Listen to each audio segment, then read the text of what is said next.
Dialogue avec notre ange numéro 24. Intégrer l'expérience du pardon et de la compassion. Et marcher entre deux mondes et expérimenter l'insécurité. Nous avons reçu de nombreux témoignages de sympathie après notre dernier écrit qui relatait notre déménagement forcé, voire texte précédent.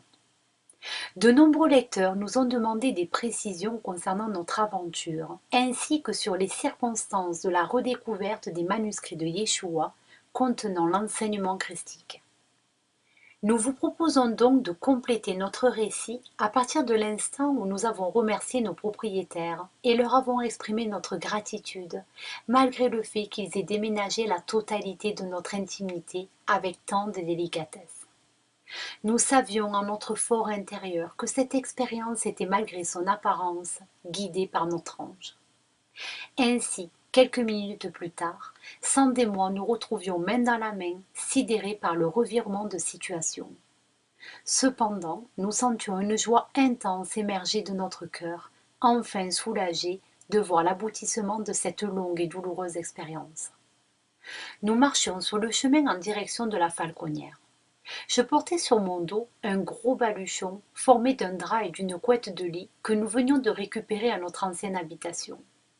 Subitement, des visions se sont superposées à notre instant présent. Je me voyais porter à la place de mon baluchon un gros sac de toile qui contenait le crâne de cristal cathare, a priori d'origine lémurienne. À mes côtés cheminait la jeune fille qui transportait les écrits. Encore une fois, les lignes temporelles se télescopèrent. Je savais à cet instant précis que Sand et moi vivions un événement grandiose dont nous ignorions encore toute la portée. Ainsi, une heure après, guidée par de surprenantes synchronicités, je me retrouvai à transporter un lourd sac à dos de 12 kilos contenant un crâne de cristal lémurien. Sand et moi étions à nouveau à cette occasion les porteurs du symbole de la connaissance. Sa gardienne Mira, occasionnellement de passage dans la région, nous avait contactés la veille au soir pour un déjeuner tartine. Nous étions fortement surpris de cette inhabituelle et curieuse invitation. Ignorante de notre histoire karmique cathare, elle avait eu le message intérieur de nous rencontrer sans même savoir qu'à ce moment-là, notre propriétaire était justement en train de déménager notre habitation par effraction et que de ce fait, nous n'aurions plus de lieu pour prendre notre déjeuner du lendemain. Poussée par d'incroyables synchronicités, elle s'était laissée emmener vers les hauteurs de Rennes-les-Bains où nous avions rendez-vous. Rennes-les-Bains, ou plutôt devrions-nous dire les bains de la Reine, avec ses forêts environnantes, conserve encore de nombreux vestiges des temps du peuple amphibien de la Lémurie. Parmi eux, un très grand sarcophage que certains attribuent à la reine de Mu serait un haut lieu énergétique évoquant dans les traditions la résurrection et la longue vie. Nous avons l'intime conviction qu'il ne s'agit pas seulement d'une légende. Ainsi, Mira m'avait invité à transporter ce lourd sac à dos jusqu'à ce lieu sacré. Sand et moi avons passé près d'une heure allongés en silence à l'intérieur, accompagnés par le crâne de cristal. À ce moment-là, nous avions profondément ressenti jusque dans nos cellules que nous venions pour ainsi dire de boucler la boucle karmique depuis l'ère lémurienne. Nous avons accueilli ce cadeau par des larmes de joie, ressentant une profonde gratitude. Nous commencions seulement à entrepercevoir la portée et l'étendue de nos expériences depuis plus d'un an. Absolument tout ce que nous avions vécu et dépassé avait un sens.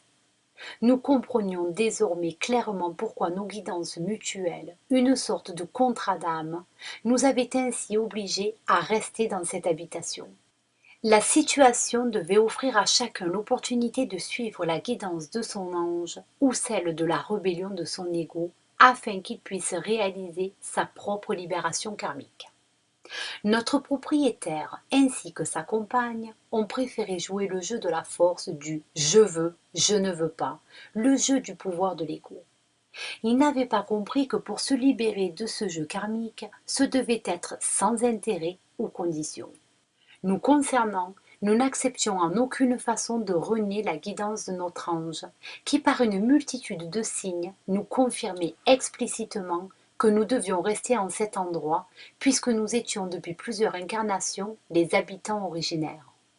Les lignes temporelles se superposaient encore. Aujourd'hui, l'ange nous montre que nous avons non seulement réussi à nous libérer sans et moi-même de notre karma personnel, mais que nous avions aussi, pour ainsi dire, déclenché symboliquement la libération de l'égrégore des lignées victimes des inquisitions répétées esséniennes, cathares et templières. Cette vision de l'ange est-elle une métaphore? Peut-être pas tant que cela. Revenons sur les hauteurs de Rennes-les-Bains, sur le sentier au retour du sarcophage. Je surpris Sand qui flânait, contemplant ses pieds nus, foulant un tapis d'aiguilles de pin. M'est revenu alors en mémoire un de ses rêves qu'elle m'avait raconté lors de notre toute première nuit dans la fameuse maisonnette où nous résidions. Elle s'était vue s'enfuir, pieds nus, en chemise de nuit blanche au milieu d'une forêt de buis, afin d'échapper à l'armée de l'Inquisition. Elle s'était retrouvée en compagnie d'une jeune fille plus âgée et plus grande, elle aussi en chemise de nuit blanche.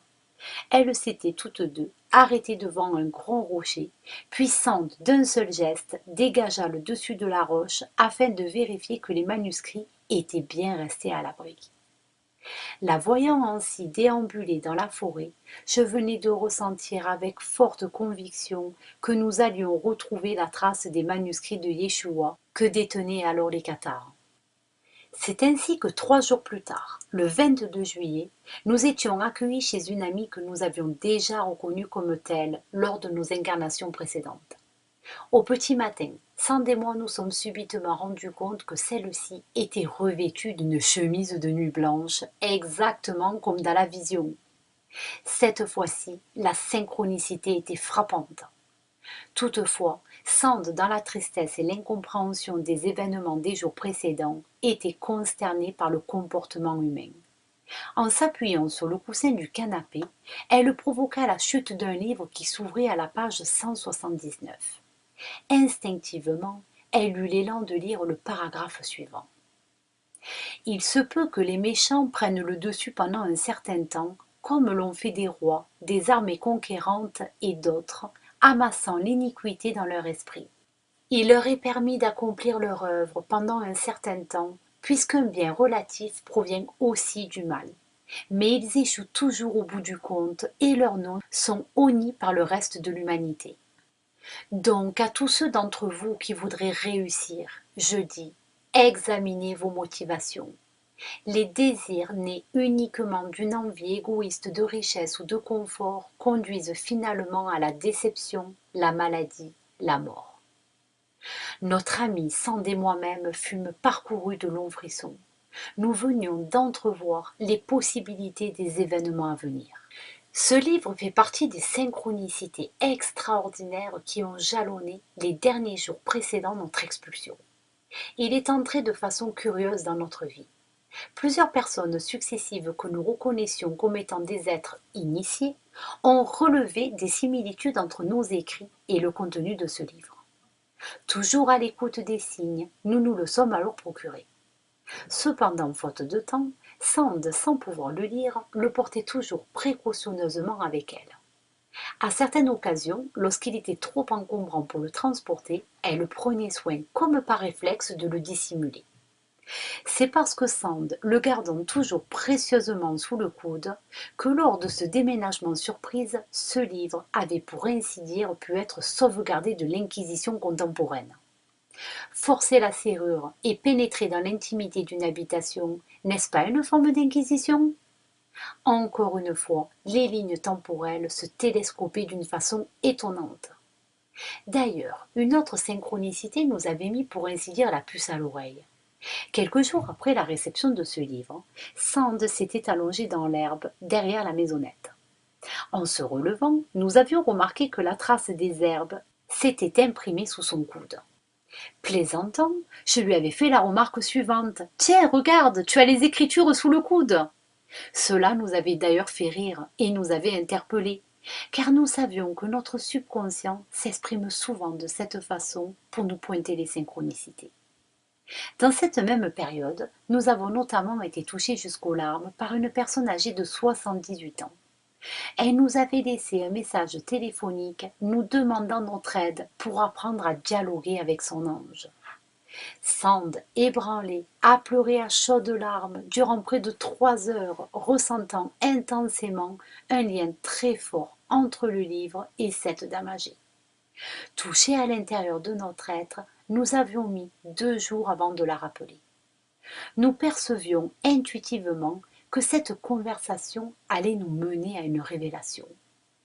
Au bout de l'entretien téléphonique, elle vient à nous exprimer ceci. Connaissez-vous le livre Les 9 lettres du Christ? Nous lui répondions que nous venions de l'acquérir, mais que nous n'avions pas encore eu le temps de le consulter. Elle nous répliqua alors. Ce que vous écrivez dans vos dialogues avec l'ange correspond exactement à l'essence de l'enseignement christique figurant dans cet ouvrage. Là, une fois de plus, nous avions été touchés par les paroles de cette dame âgée. Nous ne savions pas encore à ce moment-là que cet échange était un signe précurseur qui allait nous guider vers notre libération. Ainsi, ces lettres que Yeshua avait transmises à l'homme nous sont à nouveau offertes aujourd'hui sous la forme d'un livre canalisé par une dame anonyme âgée de 80 ans. Il contient les enseignements christiques que les véritables initiés cathares vibrent encore aujourd'hui en leurs cellules. Nous venions donc, par de multiples synchronicités, en ce jour du 22 juillet, fête des Madeleines, de retrouver les lettres que Yeshua, sous leur forme manuscrite, avait transmises à la lignée rédemptrice. Des flots de larmes ont encore jailli lorsque nous nous sommes rendus compte que ce livre était la version moderne des lettres qu'il avait laissées en héritage au Qatar pour le moment venu nous rappeler. Grâce aux synchronicités de l'ange, nous venions de retrouver les fameux manuscrits. Il s'agit de l'ouvrage Les Lettres du Christ, que chacun peut acquérir en librairie. Ce livre, recelant un véritable trésor de connaissances, permet à celui qui vit en conscience les expériences que la vie lui propose d'en extraire la substance fondamentale. Malgré leur connotation judéo-chrétienne, ces lettres véhiculent un enseignement vulgarisé de physique quantique applicable à notre vie contemporaine. Il est dorénavant inutile de creuser et de partir à la chasse au trésor, car le 13 or des Esséniens, Cathares et Templiers est tout simplement dissimulé dans notre ADN. Celui-ci ne pouvant être réactivé que chez ceux qui ont dépassé les jeux de l'ego et consenti en leur être à recevoir l'étincelle de la conscience christique. Nous ne pouvons actuellement retranscrire toutes les extraordinaires synchronicités qui nous ont amenés à ces révélations, puisqu'un livre serait nécessaire. Cependant, à travers ce petit extrait de notre histoire personnelle, nous nous sommes appliqués à démontrer et illustrer comment les signes, les synchronicités et les coïncidences agissent dans notre quotidien. Il démontre pertinemment l'influence de la superposition des lignes temporelles en cette fin de cycle karmique humain. Peut-être permettra-t-il aux lecteurs d'éclairer leur chemin de vie afin de pouvoir comprendre concrètement et conscientiser la façon dont les lignes temporelles se superposent et se manifestent dans le moment présent. Intégrer l'expérience du pardon et de la compassion. Depuis toujours, Sand et moi avons surfé sur les vagues multidimensionnelles en expérimentant au fur et à mesure des résurgences de mémoire, de plus en plus claires et nettes, sans en avoir la compréhension immédiate. Ce n'est souvent que plus tard, lorsque nous retrouvons en d'autres circonstances de nouvelles pièces du puzzle, que nous obtenons des réponses à nos questionnements. Les conjonctures finissent par s'imbriquer les unes avec les autres pour former une vue d'ensemble. C'est ainsi que se superposent les lignes temporelles. Nous sommes porteurs de programmes mémoire qui dépassent l'entendement pour beaucoup. Pour ma part, elles me reviennent à la conscience de façon extraordinairement limpide.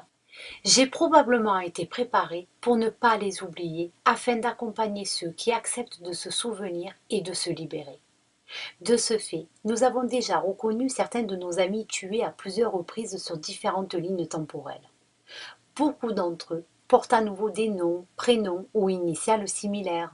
Ils rejouent les mêmes rôles, usent des mêmes comportements, vibrant encore les mêmes énergies. Ainsi, en ce qui concerne nos mémoires cathares, nous avons par exemple retrouvé dans notre incarnation actuelle la jeune fille qui à l'époque transportait les copies des manuscrits, ainsi que la personne qui nous avait aidés dans notre fuite jusqu'à la Falconnière. Nous avons aussi retrouvé les parents de Sand, qui avaient fini par être séparés par l'Inquisition. Nous avons même reconnu le moine renifleur qui reniflait comme il se devait les victimes pour les désigner hérétiques au nom de l'Église. Sans mentionner nos amis qui avaient reçu le sacrement du Consolamentum lors des derniers jours de Montségur. Et bien d'autres encore. Nous étions loin de nous douter que la richesse de nos mémoires transposées à notre vécu d'aujourd'hui allait à ce point nous révéler à nous-mêmes. Il paraît désormais évident qu'il y a un sens à toutes les expériences humaines, qu'elles soient difficiles ou non. Par là même, nous avons absolument intégré que nous ne sommes jamais victimes de nos expériences, mais que nous en sommes créateurs et entièrement responsables pour en apprendre. Nous sommes porteurs, comme tout un chacun, de nos responsabilités karmiques passées, et cela, que nous en soyons conscients ou non, d'accord ou pas, nous les vibrons par nos champs magnétiques. Nous sommes garants de toutes nos pensées, actes et paroles, jusqu'à un niveau que très peu de personnes encore à ce jour sont capables de comprendre et surtout d'accepter. La religion de l'antéchrist New Age continue à faire des ravages en minimisant ces vérités. En détournant l'homme de ses responsabilités, elle se superpose foncièrement au rôle de l'Église romaine de l'époque cathare ou templière, qui elle aussi déresponsabilisait ses fidèles de leur vérité. Tous les acteurs sont revenus sur scène. Parmi eux, certains encore submergés par leurs désirs matérialistes et égotiques préfèrent rester sourds à la guidance de leur être intérieur. Ils s'abstiennent de considérer les rôles qu'ils jouent encore, incapables d'admettre qu'ils sont en train de les reproduire magistralement. Revenus dans la région pour la dernière incarnation de ce cycle, ils n'ont pas encore fait le choix pour le moment d'accepter de se libérer de leur jeu karmique. Yeshua illustrait très bien cette vérité extrêmement explicite dans l'évangile de Thomas 18, Codex 2, Nag Hammadi. Car à l'endroit où se trouve l'origine, là sera la fin. Heureux celui qui se trouvera à l'origine, car il connaîtra la fin, et ne goûtera pas à la mort.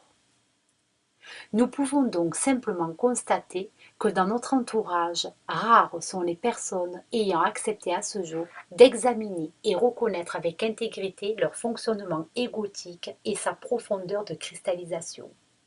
Ils continuent allègrement pour le moment encore à charger leur processus karmique, inconscients de s'embarquer pour une fin certaine du cycle de l'âme. Nous nous rendons bien compte que les personnes ignorantes ou endormies par les enseignements New Age n'ont réellement pas conscience du fonctionnement de leur ego. Noyées dans un processus de confort, elles ne peuvent admettre la dimension profonde d'une véritable remise en question et de l'intégrité qu'elle exige afin de sortir de leur chapelet d'illusions.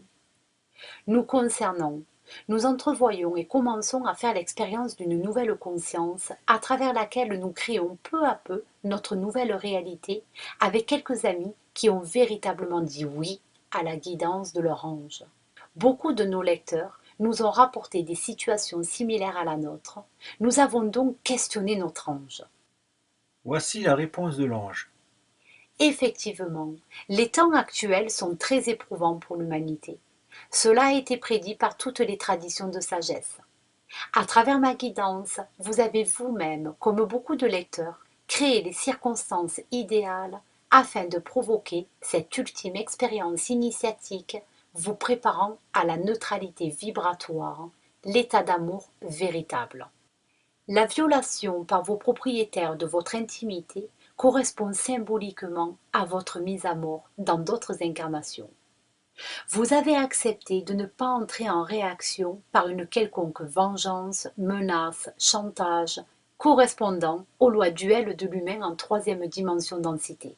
Vous étiez tout à fait en mesure d'accepter et assimiler ces expériences comme un bénéfice pour votre propre évolution.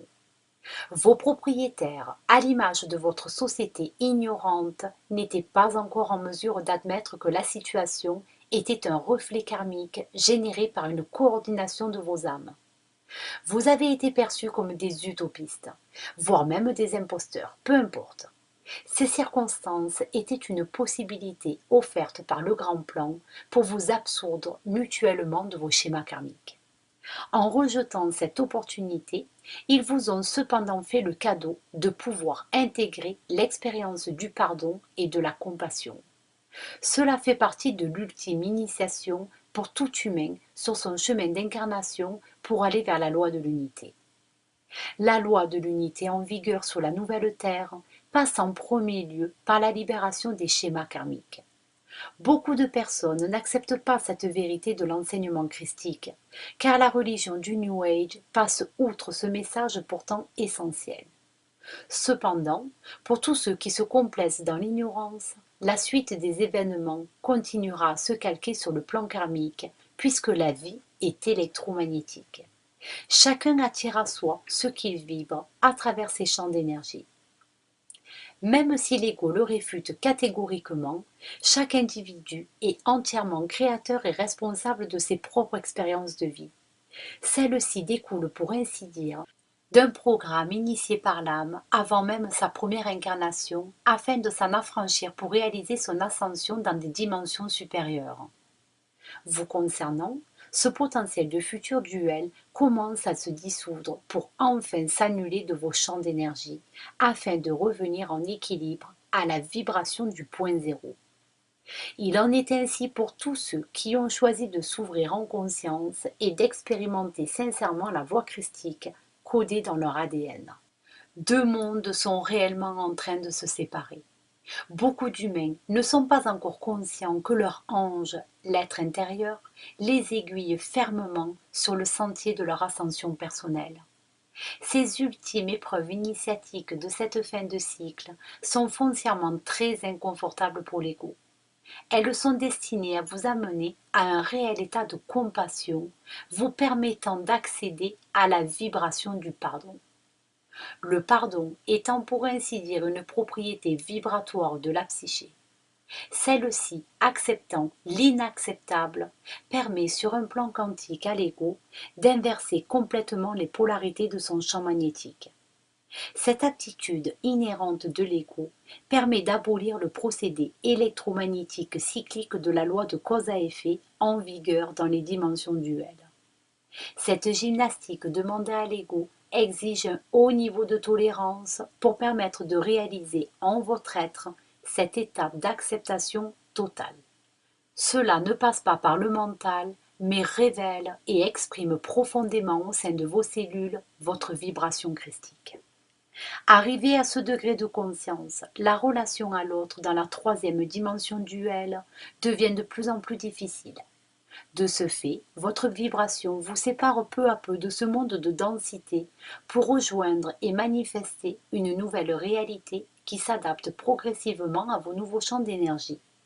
C'est pour cette raison que peu à peu, certaines personnes se rejoignent sur ces nouveaux plans de conscience pour préparer leur corps physique à vibrer les plans ascensionnés. Le pardon dont je vous parle n'est en rien à confondre avec le dénigrement de soi ou la résignation. Il est encore moins à comparer au pardon judéo-chrétien ou New Age. Il s'agit d'une propriété de l'ego qui par lui-même accepte de devenir pour ainsi dire malléable, souple, docile, afin de consentir et s'ouvrir à se laisser guider par l'énergie d'une intelligence supérieure à la sienne. Même si les circonstances paraissent illégitimes ou injustes, il n'y a aucun affront pour soi-même à faire l'expérience de l'acceptation, dans la mesure où celle-ci est vécue en conscience, d'autant que vous savez maintenant que vous en êtes les créateurs. L'acceptation est une vibration d'équilibre qui n'est pas à confondre avec la résignation, la passivité, l'indifférence, qui sont, elles, des vibrations à polarité négative. Bien au contraire, la vibration de l'acceptation est une réelle thérapie de lâcher-prise pour l'ego. Celle-ci vous amène à la vibration neutre du pardon en votre être. Cette vibration capable de traverser l'espace-temps s'inscrira alors dans toutes vos incarnations. Elle libère ainsi tous vos schémas karmiques depuis votre première incarnation terrestre. Il n'y a que de cette manière que le karma est effectivement résolu et définitivement libéré. Celui qui s'autorise ce chemin d'acceptation permet à la vibration du pardon d'ouvrir une nouvelle voie dans son incarnation présente vers une fréquence supérieure. Elle permet aussi à celui qui accueille cette vibration de reprendre sa propre responsabilité dans son chemin de vie. Comprenez bien que cette loi quantique n'a absolument rien à voir avec la loi d'attraction que véhicule le New Age dans l'ouvrage Le Secret. Cette dernière initiation christique est l'aboutissement de votre multidimensionnalité d'incarnation pour que vous puissiez être aujourd'hui en mesure de véritablement vibrer l'amour inconditionnel. Vous avez fait le choix de sublimer votre être d'incarnation en accueillant l'ange en vous et en vibrant votre vérité. Vous avez eu le courage de suivre les signes et les synchronicités sans céder à la peur de l'ego, sans rentrer en réaction, sans fléchir, acceptant en toute conscience l'inconfort de votre situation. Finalement, votre mort symbolique signe votre proche ascension physique. Vous marchez pour le moment encore entre deux mondes. En quittant peu à peu la fréquence vibratoire de la dualité, sécurisante pour l'ego, vous naviguez pour le moment encore en aveugle vers ce monde qui vibrera une nouvelle fréquence de non-dualité de dimension supérieure. Expérimenter l'insécurité d'un futur totalement inconnu pour l'ego peut être extrêmement perturbant. Cela dépend du regard que chaque individu porte sur les événements. Alors qu'une circonstance de vie peut être le pire des cauchemars pour les uns, elle peut être hautement initiatique pour d'autres. Cela dépend tout simplement de la confiance que l'ego accorde à la guidance de l'ange. Ainsi, lorsque vous savez au plus profond de votre être que votre ange vous guide fermement, sûrement, et cela pour votre plus grand bien sur le chemin de votre ascension, comment pouvez-vous douter de sa présence? Votre ego, avec la complicité silencieuse de l'ange, a été amené à ne pas répondre œil pour œil, dent pour dent à la loi du talion. Ayez conscience qu'au lendemain de votre expulsion, votre réaction non violente envers vos anciens bourreaux a ratifié votre intronisation pour le royaume des cieux, la nouvelle terre. Yeshua, tout comme vous, implorait le Père en lui disant « Pardonnez-leur, ils ne savent pas ce qu'ils font ». Mais lui-même savait déjà que son expérience douloureuse allait l'emmener à la résurrection, non pas sur le plan astral, mais dans une nouvelle dimension densité ascensionnée. Il est allé jusqu'au bout de son chemin d'incarnation sans faillir, sachant qu'il y laisserait probablement son corps afin de vous montrer la voie. Vous aussi, comme beaucoup d'autres ayant endossé ces rôles de victimes, avez réalisé cela à maintes reprises durant vos différentes incarnations, offrant à chaque fois à vos bourreaux la possibilité de leur rédemption. Aujourd'hui, vous leur avez offert cette possibilité pour la dernière fois. Vous concernant, vous vous êtes définitivement affranchi de votre karma mutuel en leur accordant ce pardon. Comme vous le savez déjà, l'humain est un être électromagnétique. La vie est électromagnétique. De ce fait, chacun récoltera ce qu'il a semé. Vous leur avez accordé le véritable pardon, celui qui résonnera dans toutes les incarnations où vous vous étiez confrontés. Leur destinée leur appartient désormais. Vous venez de remplir une première partie de votre mission d'âme qui était de vous libérer de votre karma terrestre. Désormais, vous êtes invité par votre soi supérieur à participer à la matérialisation vibratoire d'une nouvelle humanité. Vous soutiendrez la vision d'une nouvelle Terre unifiée et matérialiserez ainsi votre propre futur terrestre et multidimensionnel. Question à mon ange. Tu nous parles de futur multidimensionnel. Que cela signifie-t-il concrètement? Chaque humain est destiné non seulement à se souvenir des rôles dans ses incarnations, de les conscientiser, mais il lui incombe aussi de prendre conscience de sa propre responsabilité et de l'assumer dans son quotidien. Il doit aussi, dans chaque situation de vie, se poser la question suivante. Suis-je au service de l'humanité ou suis-je uniquement au service de moi-même, de mon bien-être, de mon confort matériel? Après réponse et acte à cette première étape qui correspond aux objectifs de l'incarnation dans la dimension duelle, il pourra alors s'affranchir de son programme d'incarnation et cela seulement si son ego devient capable de se plier à la guidance d'une intelligence supérieure. Il sera alors invité et soutenu par son ange à découvrir la nouvelle mission d'incarnation et ses rôles dans les dimensions supérieures de la nouvelle Terre.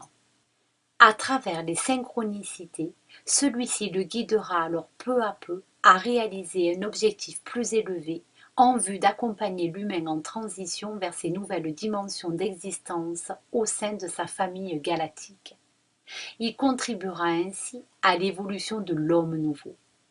Les anciennes traditions assimilaient ce stade de l'évolution de l'humain au royaume des cieux, à l'après-vie, de ce grand cycle dans une dimension de densité supérieure. En cette fin de grande période de l'humanité, l'après-vie pour les êtres ayant accompli leur processus d'ascension ne se situera plus sur les plans de l'astral. Ils évolueront sur des bandes de fréquences, se localisant dans des vibrations de densité supérieure, intangibles aux humains de troisième densité. Toutefois, les êtres humains ayant déjà ascensionné auront loisir d'accompagner ceux qui, en transition en quatrième dimension, auront fait le choix sincère et sans condition de se libérer de leur karma, afin d'entamer eux aussi leur processus d'ascension.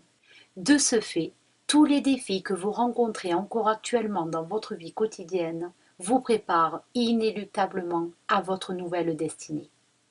Celle-ci étant de vibrer la neutralité et l'équilibre absolu de l'amour inconditionnel et de l'authentique fraternité. Cette vibration est la seule signature reconnue et validée par vos frères galactiques pour prétendre appartenir à leur grande famille. Question à mon ange. Tu nous as parlé de la voie christique. Nous avons conscience qu'il s'agit d'une vibration. Cependant, peux-tu nous préciser ce que tu entends par ceci? En son temps, Yeshua enseignait cette voie en parlant des enseignements de son soi supérieur qu'il désignait comme étant le Père. Bien sûr, ni lui-même ni son entourage ne possédaient encore le vocabulaire approprié pour parler de la physique quantique contemporaine. La voie christique qu'il prônait est tout simplement la voie de la sagesse qui répond au plus près aux lois en vigueur dans le cosmos. Ces lois sont régies par un mécanisme très complexe qui s'imbrique totalement jusque dans la matière. L'enseignement de Yeshua était basé sur la compréhension des lois de l'électromagnétisme de l'univers et de la connaissance du vide et de la matière. Tout comme vous, il savait intuitivement qu'il recevait ces informations par le Père, c'est-à-dire son soi supérieur, la conscience individualisée de la source. Ainsi, la voie christique qu'enseignait Yeshua est contraire à l'enseignement perverti de l'endoctrinement judéo-chrétien. Elle n'est pas non plus un enseignement régenté par le pouvoir de l'ego. Cependant, elle englobe de façon quantique les propriétés électromagnétiques de celui-ci dans le grand plan de l'évolution. Elle fait tout simplement appel à l'intégrité de chacun, la vérité du soi vibrant à travers la vérité de l'autre, l'effet miroir. La voix christique étant celle qui résonne à travers votre univers. Êtes-vous prêt à accueillir cet enseignement au plus profond de votre être? Êtes-vous prêt à devenir à nouveau enseignable? Transmis par Sand Et Genaël.